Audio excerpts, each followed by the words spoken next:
fraud is confirmed. Minnesota. Remember this stuff came out a long time ago. We're going to go over voter fraud that's happening in Minnesota, basically. I'm from Michigan. That happened in Detroit. I'm sure they're going to investigate that. This is just a start of where it's happening. Everything happens for a reason, guys. And we're talking about voter fraud tonight. Minnesota. We're going to get right back into it right here. Minnesota and those guys they have hundreds and hundreds of fake registrations, dead voters, 200-year-old voting. Unbelievable. So we're going to start this video right here. Is conducting a massive investigation into the multiple ongoing fraud schemes happening in the city. Attorney General Pam Bondi is warning lawmakers to buckle up as this investigation is far from over. The AG also announcing that officials have charged 98 individuals so far in this investigation with. Okay, so this is an older video right here, but I just wanted to point out that something is happening. Something is happening, and I hear this all the time. Well, nothing's happening. You have to get the little fish, because what happens is the little fish turn on the big fish, and it's just going to get better and better. And the cases against the top dogs, I believe, are going to be so ironclad that there's no way they can get out of it. That's the part I wanted you to see is right there. So the voter fraud case that first came to light this summer. 2 people pleaded guilty in federal court to being paid to help register voters. In all, 500 to 600 fraudulent voter registration applications were submitted to election officials in offices in 13 Minnesota counties. Esme Murphy has been following this case, and she joins us now. Esme? Hi there, Frank. It was some sharp election workers in Carver County who realized the names and addresses on the voter registration forms did not match with any county residents.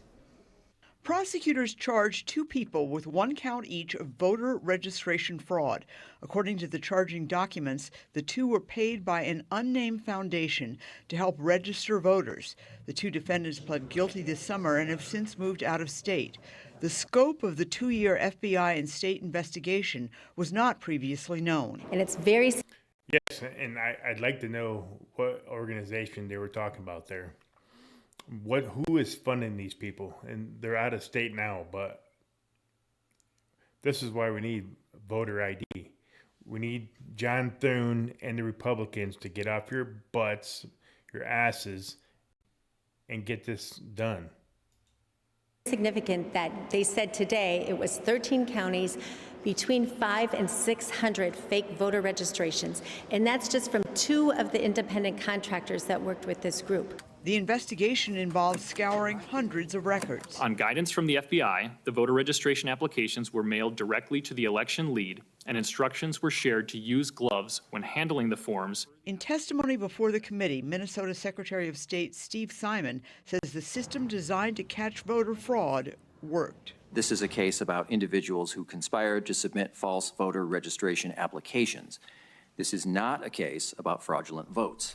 And this is ultimately a case of the system working. How many were in the system is challenged. Republican Committee Chair Kristen Robbins, who is running for governor, says she has additional concerns that the unnamed foundation that paid the 2 workers is funded by state taxpayer dollars.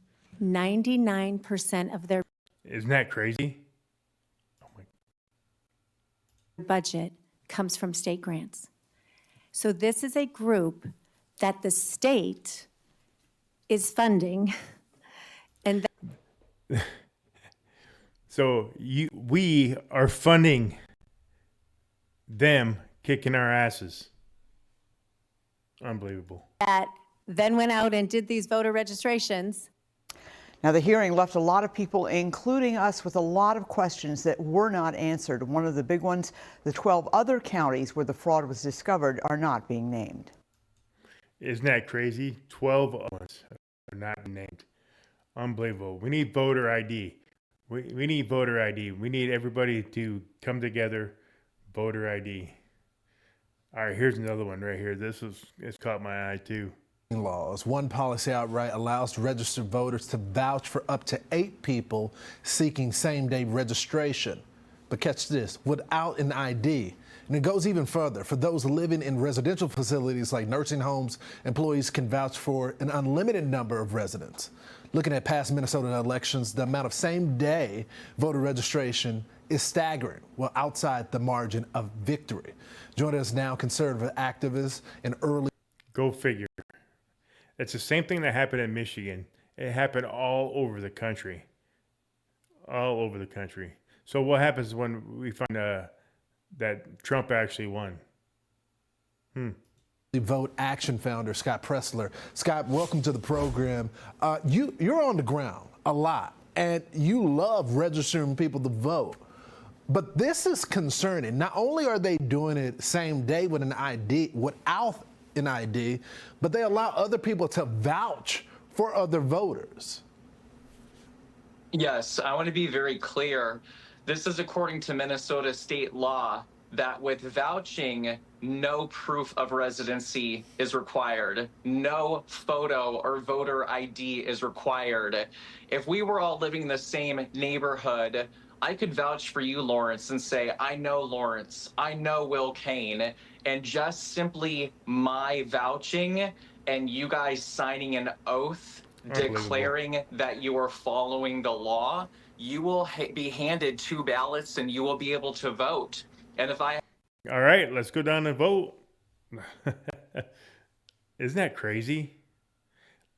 That's why they want illegal immigrants here, so they can do exactly what he was just saying. I mean, you got to be able to see this by now. I have 6 other friends that I vouch for. My one registered voter in Minnesota could get 8 voters. Now, what's even more concerning, and you just said this earlier, is that if I were an employee at a residential facility, according to state law, I could vouch for unlimited voters by simply showing proof of being an employee at the residential facility. And so thanks to Nick Shirley, we are now exposing potential fraud when it comes to our election system. So, Scott, if we can't trust Minnesota to verify the businesses with billions of dollars, how can we trust them to verify if these people are actual residents of the state? Correct. Well, that's... You can't. It's plain and simple, ladies and gentlemen. You can't.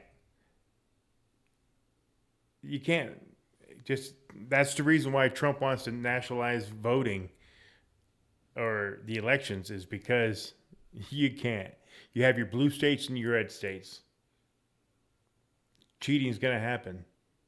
I don't have the word or what exactly to do, but they need to do something and hold these people accountable. That's why investigative journalism is so important. And I really want to break this down for a second, Lawrence, because a viewer at home might say, okay, what if 8 people are vouched? Could that actually impact a state election? Let's go back to 2008 for a second. Did you know that in 2008, 500,000 voters, or nearly 19% of all voters in Minnesota, registered on Election Day? What? And did you know that former Senator Al Franken was elected by 312 votes? So I'm not alleging anything on the program, but what I am saying is that this vouching system, which clearly opens the door for potential fraud, could swing statewide elections. And when you find out that Al Franken was the 60th vote for the Affordable Care Act, these voter fraud insecurities could open the door to very real consequences. And I have breaking news that I have filed an email with the Minnesota Secretary of State, and I have submitted a data practices request to get the data of registrants, of people that vouched, and how many of those 500,000 voters actually came about because of vouching, and that's breaking news. It is That is crazy. That is crazy. I I don't know what else to say about that, man. We need voter ID without a doubt. Yeah, just a couple more little clips here that I want you guys to They're asking for Social Security information. They're asking for driver's license information. And new tonight. This is basically what where the state of Minnesota is freaking out. The Democrats are freaking out. The government wants the information from Minnesota, and they're fighting them. Minnesota's Secretary of State says he has no plans to hand over private voter data unless a court forces him to do so. The Trump administration is suing him, accusing him of breaking federal law by not releasing this information. Fox 9's Mike Manzoni spoke with the secretary tonight. And Mike, he's concerned about what the government would do with that data. Kelsey. He's concerned what the government's going to do with the data. Look at the government. Look what you guys are doing with the data. Oh my gosh. You guys, don't you guys find that crazy? I think this is the craziest. I mean, if you're a Democrat, you should be waking up to this. It is crazy. Secretary of State Steve Simon is also skeptical about why the Justice Department wants the data. The DOJ says it sent him 2 letters over the summer requesting an electronic copy of the state's voter registration list. The Justice Department says it wants the information to make sure the state is complying with a new federal law designed to protect against voter fraud. The information the government wants includes names, dates of birth, addresses, and the last 4 digits of Social Security numbers. But Simon says the government hasn't said how it plans to use that data and whether it would share it. The Department of Homeland Security said in a statement that they would be interested in getting their hands on this sensitive personal data that the Department of Justice is trying to collect from states like Minnesota. That's not something the Department of Justice ever told us about.